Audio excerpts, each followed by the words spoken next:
வணக்கம்.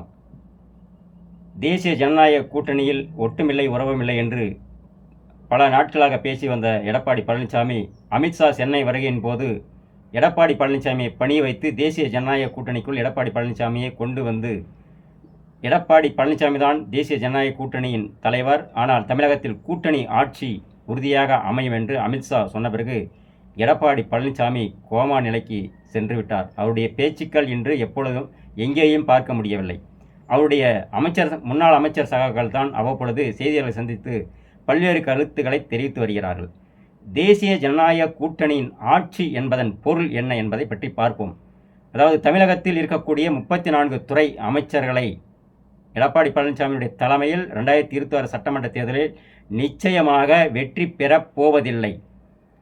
ஒருவேளை வெற்றி பெறுவதாக வைத்து கொண்டால் ஒரு கணக்கை பார்ப்போம்.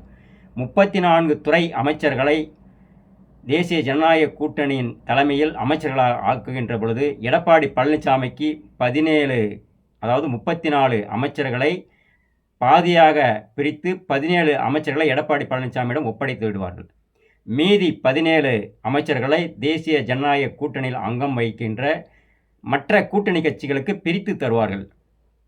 எடப்பாடி பழனிசாமிக்கு 34இல் 17 சென்றுவிட்டால் மீதம் இருக்கக்கூடிய 17இல் அந்தந்த கட்சிகளுக்கு அமைச்சர்கள் ஆக்குவதுதான் பாஜகவினுடைய திட்டம்.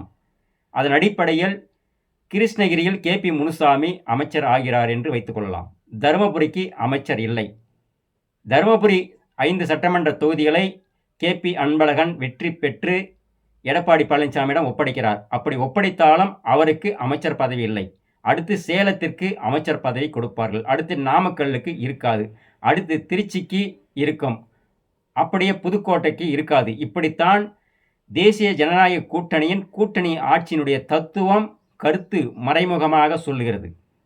அப்பொழுது எடப்பாடி பழனிசாமியுடைய தலைமையில் அனைத்து இந்திய அண்ணா திராவிட முன்னேற்ற கழகத்தில் இருக்கக்கூடிய முன்னாள் அமைச்சர்கள் ஓடி ஓடி உழைத்து எடப்பாடி பழனிசாமி தான் எங்களுடைய பொது செயலாளர், அவர்தான் எங்களுடைய முதலமைச்சர் என்று நீங்கள் எத்தனை முறை எவ்வளவு உழைத்தாலும் பாதி அமைச்சர்கள் மட்டும்தான் எடப்பாடி பழனிசாமிக்காக கொடுக்கப்படுவார்கள்.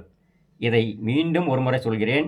எடப்பாடி பழனிசாமியினுடைய தலைமையில் நிச்சயமாக எடப்பாடி பழனிசாமி தலைமையில் இருக்கக்கூடிய அனைத்து இந்திய அண்ணா திராவிட முன்னேற்ற கழகம் நிச்சயமாக 2026இல் வெற்றி பெறவே முடியாது. ஆனாலும் அந்த கணக்கை எடப்பாடி பழனிசாமியுடைய மூளைக்கு எட்டும் வகையில் ஒரு தொண்டனின் கருத்தாக பதிவிடுகிறேன். 17 அமைச்சர்கள் எடப்பாடி பழனிசாமியிடம் கொடுத்து விட்டால் மீதமுள்ள 17 அமைச்சர்கள் தேசிய ஜனநாயக கூட்டணி வசம் வைத்து கொண்டால், கிருஷ்ணகிரிக்கு KP முனுசாமி அமைச்சர் என்றால் தருமபுரிக்கு கூட்டணி ஆட்சி தான் அமைச்சர்.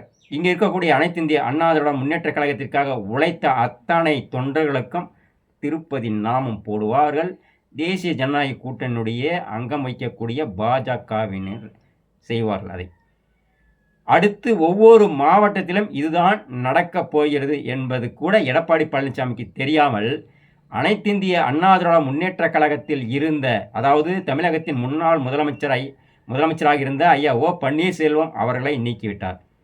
புரட்சித் தலைவி மாண்புமிகு அம்மா அவர்களோடு நீண்ட நெடிய பயணத்தில் இன்பம் துன்பம் அத்தனையிலும் பங்கு எடுத்து கொண்ட திருமதி சசிகலா அம்மையார் அவர்களையும் கழகத்திற்குள் வேண்டாம் என்று நீக்கிவிட்டார்.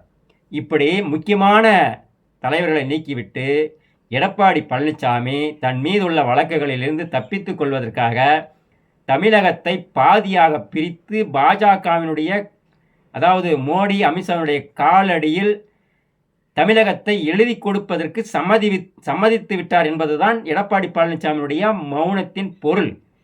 இந்த நிலை நீடித்தால் அனைத்து இந்திய அண்ணா திராவிட முன்னேற்ற கழகம் என்ற ஒரு இயக்கத்திற்கு எதற்கு தமிழகத்தில் இருக்க வேண்டும்? இந்த இயக்கம் எதற்கு தமிழகத்தில் இருக்க வேண்டும்?